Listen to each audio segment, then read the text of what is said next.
The old Garda station in Wexford was bought by a private developer in March of this year for €800,000. It is situated near the centre of Wexford town. It is to be turned into a refugee centre, along with another building, Slaney Manor, which is situated just outside of Wexford town. I visited Wexford town and asked the locals what they thought about this situation. There's refugee centres being set up in Wexford. One of them is in the Garda barracks near the town centre. So what are your thoughts about this refugee centre? Very, very. I'm not pleased because it seems they are all men. They're military-aged men between 18 and 25 or 30. And we don't know where they're from. We don't know who they are. They've no documents. I think it's gonna cause a lot of problems and a lot of, I think, blood pressures to be risen. I think it's a recipe for disaster, to be honest. You know, they're young men and where are their families? I think people should be asked about it first. The local people haven't been asked. They're being brought in here all over the country now, just with the whim of the government. It's not right. So what are your thoughts about these kind of type of refugee centres? I don't think they're good in general for the people of Ireland or for Wexford. I just think they come and they're going to take, and they're never going to leave, and they're going to end up being a burden on society forever. That somebody's got to pay for them, and it's going to be the taxpayers. I think it's a fucking disgrace. Locals for the locals, yeah. I think for a start anyway, we've done more than our duty. We've taken in enough. Ireland can't sustain that many people. We can't look after our own. They've signed up to things that they can't get out of now, you know. They've signed agreements, and Europe are bullying people really into taking in mass migration, and we just can't sustain it. Yeah. That's my thoughts on that, you know. And it's not everyone. You know, a lot of people won't even talk about it for fear of being called a racist, and I don't care about that anymore. We can only do what we can do, you know. Women and children I have no problem with whatsoever, but putting 300 and 400 men in one particular place, completely undocumented, completely unvetted, I mean, it's ridiculous. If anyone else was to do that, there would be an uproar. But as the government has decided to put the asylum seekers and refugees priorities above their own people, the people then are getting agitated and angry, and we've every right to be. There's no transparency in this government, none whatsoever. We've been told we're racist, we're this, we're that, if we so much as question. Yep. And that's what they're doing all over Europe, all over the world. You're a racist if you question what your government is doing.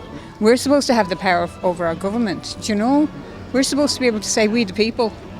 It's not like that anymore, no. I'm not pleased at all. One of the refugee centres, it was an old Garda station, and it was proposed that it was going to be used as a homeless hostel for Irish homeless. But the county council decided not to do that, and they went ahead and sold it, to a private developer, and now it's been used as a refugee centre. But I mean, it could just as easily have been used as a homeless hostel. So, what are your thoughts about that? That the state is basically putting the needs of foreigners ahead of local Irish people. That should never happen. Your own people should be the ones that get taken care of, no matter what country you're in. Your own come first. And if you can afford to take care of people after that, without it being a burden on your own people, then you can go ahead and do it. But you have to take care of your own. Because people fall on hard times. Sometimes it's drug issues, whatever the reason why they become homeless. But the fact is they are homeless, and they should be taken care of by their own people, not other people being taken care of ahead of them. There's been talks about the Garda Centre being made into a homeless housing for a good 2 years now.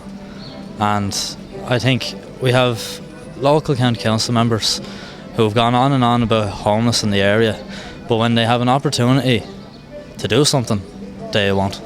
That particular Garda station has been vacant for a long time. And over the last couple of years, the homelessness has become so prevalent in our society at the moment that I know of countless organisations in this town alone that have approached the people who are over the Garda station and asked them, can we please use this to help the homeless?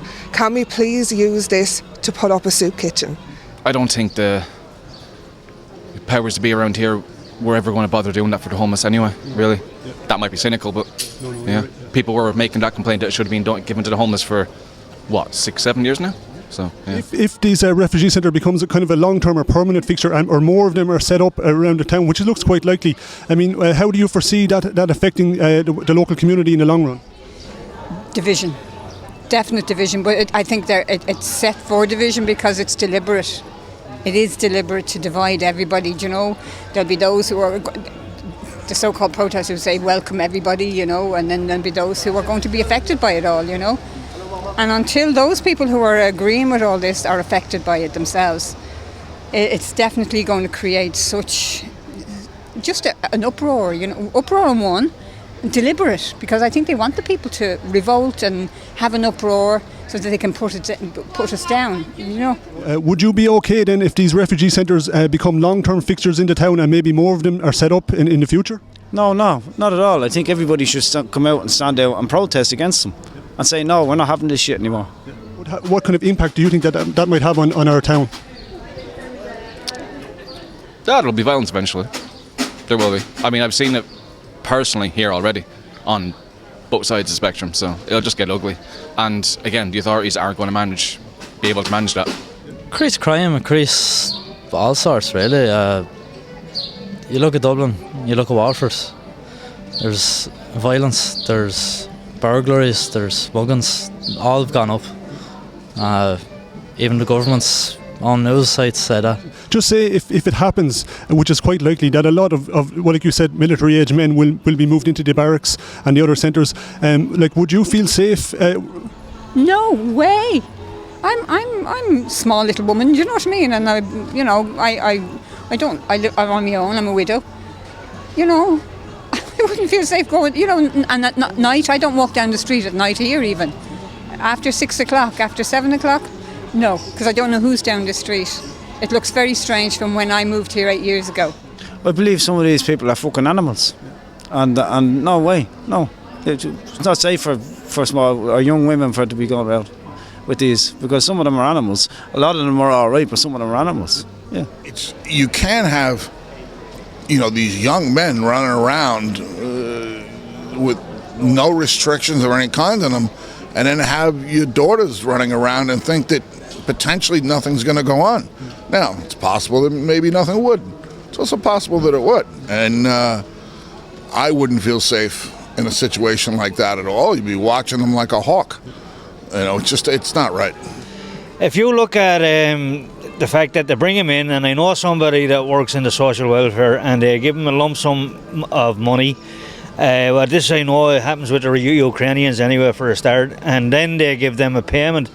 Our under 25s are not entitled to anything over €100, and they're here, and if they're not working, they're supposed to live on €100, and then there's rents up to $250 to $300. They can't afford it. I know youngsters who are working that are trying their very best, but they're living at home with their parents and they can't get a start in life at all. So I mean, to bring people to say that it's not possible for that to happen for our youngsters, but it is possible to happen to ship in people unvetted, undocumented, no passports, but yet they needed passports to get on the planes in the first place. Where did they go? So no, it's all wrong.